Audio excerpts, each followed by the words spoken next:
Baiklah, kita langsung saja masuk ke acara inti kita yang sudah kita nantikan sejak tadi, yaitu Mau'izatul Hasanah terkait dengan Maulidun Nabi Muhammad SAW, yang mana pada malam hari ini akan disampaikan oleh dua tamu mulia kita, dua guru mulia kita. Yang pertama-tama kita mohon kepada Al-Habib Ali bin Umar Baqir untuk menyempatkan sedikit waktunya dalam menyampaikan tausiah singkatnya. Waktu dan tempatnya kepada beliau kami persilahkan. Allahumma shalli ala Sayyidina Muhammad.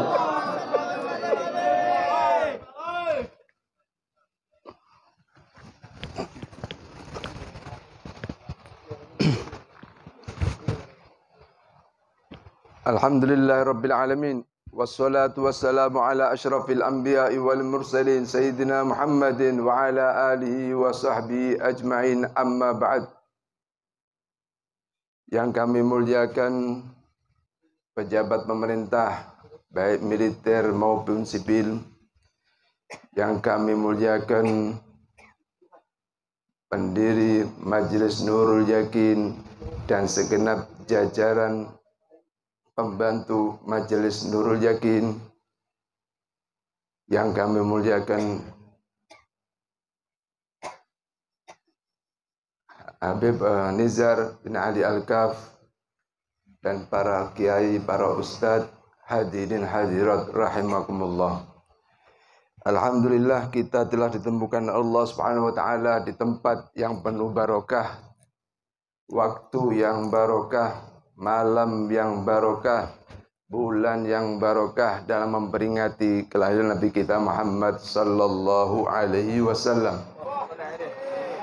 Allah Subhanahu wa taala berfirman, "Fabima lintalahum walau kunta faddan ghalidal qalb lan faddu min haulik."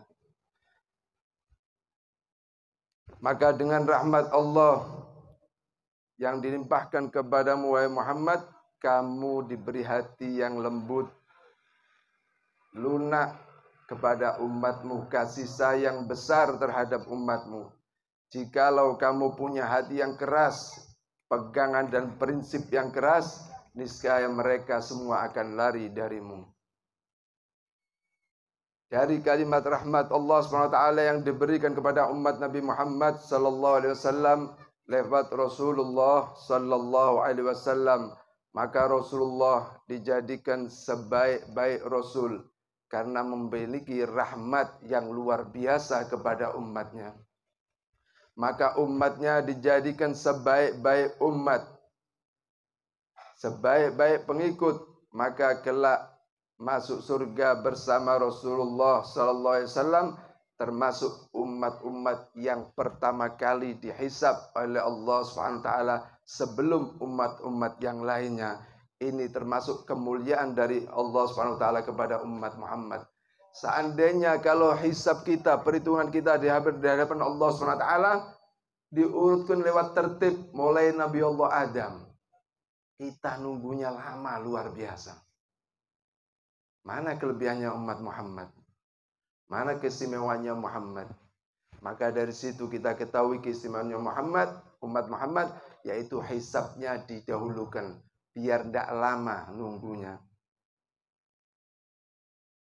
Maka Rasulullah SAW menganjurkan pada sahabatnya agar menyintai, pertama yang dicintai di dunia itu yaitu menyintai Rasulullah SAW. Sayyidina Umar bin Khattab radhiyallahu anhu dipegang sama Rasulullah, disentuh sama Rasulullah, maka Sayyidina Umar bin Khattab mengatakan, "Ya Rasulullah, aku cinta kepadamu dari segalanya kecuali diriku." Kata Sayyidina Umar bin Khattab. Maka Rasulullah mengatakan, "La, tidak ya Umar. Kamu harus menyintai aku lebih dari dirimu." Maka seketika itu Sayyidina Umar mengulangi ucapan kepada Rasulullah SAW, "Ya Rasulullah, sekarang cintaku kepadamu melebihi dari diriku." Allahumma salli ala Sayyidina Muhammad. Rasulullah SAW bersabda dalam hadis lain, "La yu'minu ahadukum hatta akuna ahabba ilaihi min walidihi wa waladihi wan nasi ajmain. Tidak sempurna imannya seseorang sehingga aku dijadikan yang paling dia cintai daripada dirinya dan ayahnya, orang tuanya, anaknya, dan orang manusia yang lain. Maka Rasulullah dicintai nomor satu daripada yang lain. Maka kalau kita Rasulullah dilecehkan, dihina, maka kita sakit wajar. Karena kita mencintai Rasulullah lebih dari segalanya. Maka kecintaan Rasulullah yang luar biasa ini ditanamkan kepada sahabat-sahabatnya. Sahabat-sahabatnya ditanamkan pada tabi'in, hingga sampai kita hari ini ila yaumil qiyamah insyaallah. Hadirin rahimakumullah, Sayyidina Anas bin Malik radhiyallahu anhu.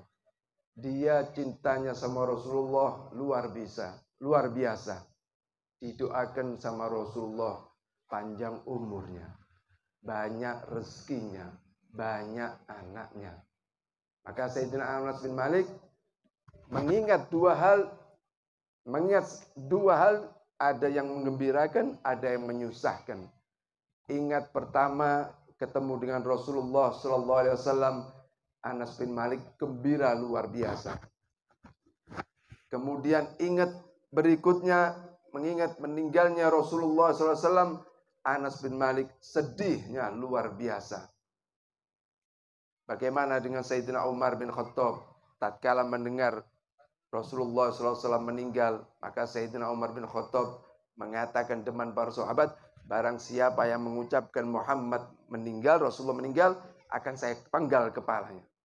Karena sahabat tidak terima, tidak ridho kalau Rasulullah meninggalkan sahabat. Sahabat tidak ingin tinggalkan Rasulullah. Maka Sayyidina Abu Bakar Siddiq menenangkan para sahabat lain dengan mengatakan, barang siapa menyembah Muhammad, maka Muhammad telah meninggal. Dan barang siapa menyembah Allah, maka Allah hidup, tidak akan mati. Seketika itu Sayyidina Umar bin Khattab reda, menerima dengan apa yang telah terjadi, kenyataan yang ada. Maka itu kecintaan yang luar biasa ditanamkan Rasulullah sama sahabat-sahabatnya. Hadirin rahimakumullah. Sedang mukjizat Rasulullah sallallahu alaihi wasallam itu luar biasa. Setiap langkah-langkah Rasulullah dilangkai, diberi sama Allah mukjizat, maka Rasulullah memegang mukjizat, kelebihan yang diberikan kepada Rasulullah SAW dari Allah Ta'ala, itu dijaga betul. Tidak sembarang dilontarkan, tidak sembarang dikeluarkan, kecuali di waktu-waktu yang tertentu, momen-momen yang tertentu. Di antara cerita Rasulullah SAW tatkala bepergian di padang pasir. Di tengah perjalanan Rasulullah kehabisan air dengan para sahabatnya. Sahabatnya mengatakan, ya Rasulullah, kita kehabisan air, gak ada air. Maka Rasulullah menyuruh satu sahabat untuk mencari air. Setelah mencari air yang didapat adalah ada orang melewat, ketemu orang tua, maka orang tua itu membawa air, maka orang tua itu diajak untuk menghadap Rasulullah sallallahu alaihi wasallam. Setelah menghadap Rasulullah orang tersebut, maka Rasul mengatakan, orang tua apa dia? Bawa air Rasulullah. Airnya turunkan. Diturunkan air itu dari. Tatkala air diturunkan, si orang tua melihat itu air diturunkan, dituangkan ke tempat minumnya para sahabat yang lain. Sehingga tempatnya orang tua tadi tidak ada airnya lagi. Maka seketika itu Rasulullah mengeluarkan mukjizatnya, tempat minum atau tempat airnya orang tua tersebut yang membawa air disentuh sama Rasulullah SAW, jarinya dimasukkan ke lubang girbah. Girbah itu tempat minum. Di atas lubang yang disentuh, dimasukkan jari Rasulullah, seketika itu tempat itu penuh dengan air. Orang tua tersebut membawa dua girbah, membawa dua tempat, Maka dua-duanya disentuh sama Nabi Muhammad Sallallahu Alaihi Wasallam sampai terpenuhi air. Orang tua tidak geming, bingung, percaya nggak percaya, tapi itu nyata. Dengar berita Rasulullah penyihir, dengan berita Rasulullah pembohong, dengan berita Rasulullah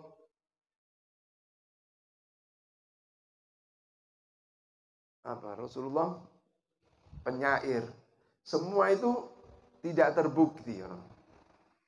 Maka setelah semua diturunkan, sudah diisi penuh airnya, maka Rasulullah mengatakan pada sahabatnya, wahai sahabatku, beri upah orang tua ini. Maka dikumpulkan rempah-rempah, dikasihkan kepada orang tua. Orang tua masih tidak bisa mikir. Masih bayangkan terus, air dituangkan, habis. Penuh lagi. Maka dia belum yakin, nanti kalau di rumah penuh apa enggak nih. Sampai orang tua tersebut sampai di rumahnya, dilihat tempat minumnya ini ada airnya apa enggak. Apa sulapan aja tadi. Subhanallah, dilihat sampai rumahnya, airnya masih ada. Masih bisa diminum. Maka suatu waktu orang tua ini bertanya, siapa Muhammad, di mana dia tempatnya? Dia tinggalnya di Madinah. Maka orang tua ini bersama kaumnya mendatangi kota Madinah dan bertemu dengan Rasulullah SAW, dan di situ juga orang tua dengan kaumnya masuk Islam berkat mukjizat Nabi kita Muhammad Sallallahu Alaihi Wasallam. Sayyidina Utsman bin Affan cintanya sama Rasulullah luar biasa. Sehingga apa yang diminta Rasul dikasihkan, hartanya diminta dikasihkan. Maka suatu saat di Madinah sedang kekeringan, air sumur banyak yang tidak keluar airnya, kecuali ada satu sumur miliknya orang Yahudi. Maka Rasulullah mengatakan, barang siapa yang membeli sumur, maka dia berhak mendapatkan surga. Sayyidina Utsman dengar, meyakinkan benar berita itu, membeli sumur mendapatkan surga. Maka Sayyidina Utsman mendatangi orang Yahudi. Maka orang Yahudi didatangi, mau dibeli sumurnya, orang Yahudi tidak mau, tidak menjual. Saya tidak jual sumur ini. Ini sumur milik saya satu-satunya, penghasilan saya satu-satunya. Ini hari lagi panen. Karena orang berbondong-bondong. Setiap orang yang mau beli satu tempat, itu bayarnya kayak ini 6 on atau 7 on gandum kayak gitu. Dua tangan gini, kirakan 6 on 7 on gandum setiap satu orang. Dan orang yang tidak punya, ya tidak bisa beli teman-teman. Maka menyebar sudah. Sayyidina Utsman mendatangi orang Yahudi mengatakan, saya beli sumur ini dengan 20.000 dinar. Maka Yahudi bilang, tidak saya jual. Sudah saya beli separuh. Gimana beli separuh? Tidak mungkin beli sumur separuh. Beli itu ya semua. Tapi saya tidak mau jual. Walaupun separuh saya tidak jual. Dirayu lagi Sayyidina Utsman sampai orang ini mau jual walaupun separuh. Gimana kalau separuh? Separuh harga sama, 20.000 dinar. Tetap Sayyidina Utsman maksa, gimana? Karena imbalannya surga. Karena cinta yang Sayyidina Utsman sama Rasulullah, ingin menggembirakan hati Nabi kita Muhammad Sallallahu Alaihi Wasallam. Maka Sayyidina Umar ngasih solusi, ini aja. Satu hari ini buat kamu, hari besoknya saya. Berikutnya kamu, berikutnya lagi saya. Berselang, setiap hari gantian. Maka Yahudi sepakat pakai saksi. Kalau tidak pakai saksi nanti bohong lagi Yahudinya. Uang hilang nanti kalau tidak ada saksinya. Pakai saksi, Sayyidina Utsman bayar 20.000 dinar. Sepakatan. Udah sepakatan diterima. Balas hari ini siapa? Hari ini orang Yahudi. Tidak apa orang Yahudi. Besok Sayyidina Utsman. Besok Sayyidina Utsman, maka diumumkan sama sahabat, hari ini sumur milik Sayyidina Utsman. Sahabat datang semua bondong-bondong. Yang bawa keledai dipanggil, bang bawa ontanya diajak, bawa kuda dibawa, semua. Semua bawa air minum yang banyak. Giliran Sayyidina Utsman yang mau ngambil gratis, nggak bayar. Tambah yang biasa ngambil bawa 1 timba, ngambil 2 timba, 3 timba. Buat mandinya biar puas. Maka subhanallah, hari berikutnya sepi. Karena jatahnya 2 hari. Dari ngambil 2 timba buat 2 hari. Hari ini sama besok. Hari berikutnya habis. Bagian Sayyidina Utsman ngambil lagi. Jadi gratis terus. Waktu orang Yahudi harus bayar. Maka begitu jalan terus, orang Yahudi 2 kali, 3 kali, sepi sudah orang Yahudi. Tidak dapat bagian. Dibuka tukunya, sumurnya dibuka, tidak ada yang datang. Sampai ngantuk-ngantuk, sampai sore nggak ada yang datang. Pulang Yahudinya. Besok Sayyidina Utsman diintip. Kirain Sayyidina Utsman gimana? Pasar sudah. Sumur tidak kelihatan. Sampingnya sudah orang semua. Kemudian berikutnya lagi, orang Yahudi datang lagi, tidak ada yang datang. Orang Yahudinya sudah lepas, angkat tangan sudah. Kalau ini dibiarkan terus, saya bisa tidak makan ini. Saya bisa kosong terus ini, tidak ada masukan. Lebih baik saya jual, saya dapat uang lagi 20.000 dinar. Maka orang Yahudi mendatangi Sayyidina Utsman lagi. Wahai Utsman, ini separuhnya saya jual lagi sama kamu sudah. Percuma saya jaga, tidak dapat duit sudah.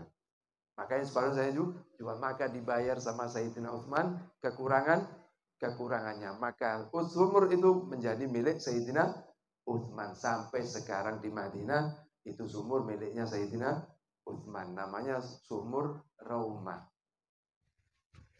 Maka itu perbuatan Sayyidina Utsman dilakukan walaupun uang berapa? Karena cintanya sama Nabi kita Muhammad Sallallahu Alaihi Wasallam. Kalau kita beda. Surga berapa? Mahal. Cari surga yang lain aja, yang murah-murah aja. Yang sodako dapat surga, cukup sudah.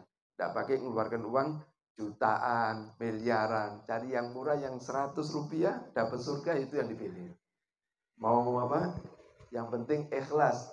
Bukan menuruti perintah Nabi. Karena Sayyidina Utsman mendengarkan sabda Nabi Muhammad Sallallahu Alaihi Wasallam. Diharapkan ridhonya Nabi, kegembiraan Nabi. Allahumma salli ala Sayyidina Muhammad. Sayyidina Abi Hurairah radhiyallahu anhu, cintanya sama Nabi luar biasa. Sehingga beliau begitu cintanya mendekati Nabi dimanapun, dia selalu ikut dengan Nabi Abu Hurairah. Maka Abu Hurairah tidak menikah. Kecuali setelah Nabi meninggal, baru Abu Hurairah menikah. Abu Hurairah tidak kerja kecuali setelah Nabi meninggal. Maka Abu Hurairah dekat sama Nabi terus. Maka Abu Hurairah radhiyallahu an, tatkala dia mendekati Nabi, otomatis berita Nabi wahyu, Abu Hurairah dapat berita. Gimana makannya Abu Hurairah? Abu Hurairah makan ya dari orang, kalau tidak ada rezeki makan, kalau tidak ada ya puasa.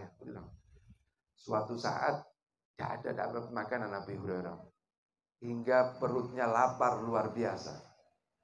Maka jalan satu-satunya berhenti di tengah jalan, cari yang lewat.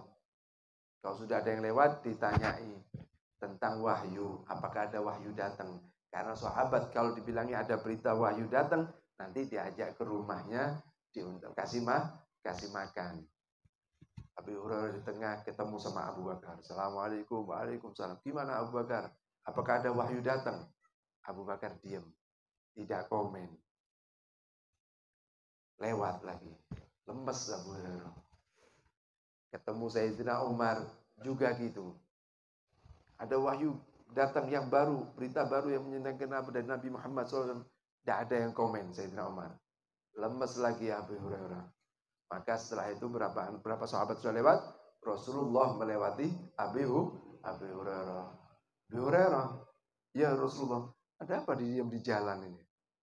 Kayak patung, kayak satpam, nunggu apa? Nunggu siapa yang ditunggu? Tidak ada ya Rasulullah. Kamu lapar? Iya Rasulullah, lapar saya Rasulullah. Nah, ikut saya ke rumah. Maka Abu Hurairah diajak sama Nabi Muhammad SAW ke ke rumahnya. Di rumah Rasulullah, rumahnya makanannya bukan prasmanan. Siap setiap saat. Rasulullah rezeki kalau ada dibagi sama sahabatnya. Kalau tidak ada, Rasulullah puasa. Maka ditanya sampai rumahnya, Rasulullah tanya sama Aisyah, Aisyah, apa ada makanan? Tidak ada ya Rasulullah. Ini cuma ada tadi orang ngasih susu onta. Oh, mana susu onta? Senang girang Abi Hurairah. Kenyang ini. Bisa nambah, tidak terlalu lapar, bisa tempel sedikit laparnya, minum air susu onta. Subhanallah. Setelah berita gembira itu, Abu Hurairah tidak langsung dikasih sama Nabi. Wahai Abu Hurairah, panggilkan sahabat. Sahabat siapa ya Rasulullah? Ini saya yang lapar ini. Panggil sahabat Ashabus Suffah. Ashabus Suffah itu sahabat yang tinggalnya di masjid. Tidak kerja, tidak punya anak, tidak punya istri, tidak punya rumah. Kayak ditampung sama Rasulullah. Maka Abu Hurairah dengan lemes, sudah lapar, tambah lapar lagi, suruh nyari orang. Karena perintah Nabi, maka dicari Abu Suffah, Ashabus Suffah dipanggil semua untuk menghadap Rasulullah Sallallahu Alaihi Wasallam. Setelah sampai di tempatnya Rasulullah, di rumah Rasulullah, maka semua dikasih minum air susu onta tadi. Abu Hurairah berharap yang pertama kali. Kalau terakhir nanti dapatnya dikit. Yang pertama dapatnya banyak. Karena Rasulullah yang bagi, maka air susu onta itu jadi barokah. Dikasih satu, kasihkan Ashabus Suffah sampai Ashabus semua sudah minum semua. Tinggal Abu Hurairah dan Rasulullah Sallallahu Alaihi Wasallam. Giliran Abu Hurairah dan Rasulullah, siapa dulu ini? Abu Hurairah dulu apa Rasulullah dulu yang minum ini? Tapi Abu Hurairah bilang, kamu dulu ya Rasulullah, nanti saya yang terakhir. Maka Rasulullah enggak, kamu dulu Abu Hurairah. Maka Rasulullah menuangkan Abu Hurairah disuruh minum dulu. 1 gelas, minum. Tambah lagi ya Bro? Iya tambah lagi ya Rasulullah. 2 gelas. Tambah lagi ya Rasulullah. Tambah lagi ya. Tidak habis-habisin tempat. Susunya tidak habis-habis. Sampai Abu Hurairah sudah angkat tangan. Sudah ya Rasulullah, saya tidak sanggup lagi sudah. Kenyang saya sudah. Terima kasih ya Rasulullah. Falas. Cukup. Setelah itu baru Rasulullah minum. Rasulullah mengucapkan, Sayyidul Gom khatimuhum. Pemimpin Gom yaitu pelayannya Gom tersebut. Allahumma salli ala Sayyidina Muhammad. Mudah-mudahan yang sedikit ini kita bisa mengambil kesimpulan mencintai Nabi kita Muhammad Sallallahu Alaihi Wasallam. Karena dengan cinta Nabi kita Muhammad Sallallahu Alaihi Wasallam, kita sudah dapat kunci untuk masuk surga, untuk mendapatkan syafaat. Rasulullah bersabda, Zayyinu majalisukum bisolati alayya fa inna solatakum alayya nurun lakum yaumal qiyamah. Banyaklah hiasilah majelis-majelis kamu dengan salawat kepadaku, maka sesungguhnya salawat kamu kepadaku menjadikan cahaya kamu di hari kiamat. Dalam hadis lain, inna aulan nasi bi yaumal qiyamah aktsaruhum alayya salatan. Maka orang yang paling dekat kepadaku di hari kiamat nanti yaitu orang-orang yang paling banyak solawatnya. Jadi solawat ini khos, gaya tarik tersendiri. Jadi kalau mau dekat Nabi Muhammad harus banyak solawat. Nanti softnya di depan. Dekati Nabi kita Muhammad Sallallahu Alaihi Wasallam. Kalau sudah dekat Rasulullah, syafaat dapat gampang, tidak pakai dicari. Allahumma sholli ala Muhammad. Mulai segitu barokah kita. Wallahu a'lam. Subhanakallahumma wa bihamdika asyhadu an la ilaha illa anta astaghfiruka wa atubu ilaik.